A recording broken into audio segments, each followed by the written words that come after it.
So this is how you can delete your Netflix user profile. Hey everyone, welcome to our guide for Netflix. Today you will learn how to delete profiles.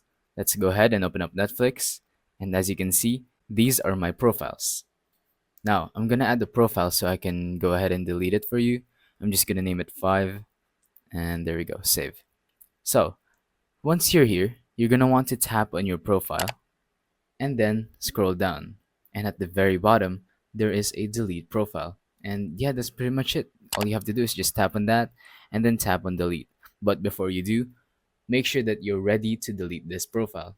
Because if you delete it, all recommendations, viewing history, my list, saved games, settings, and more will be permanently deleted. So just go ahead and tap on delete and just wait for it to load. And there we go. You now have deleted your Netflix profile. Now, once again, I'm just going to show you real quick.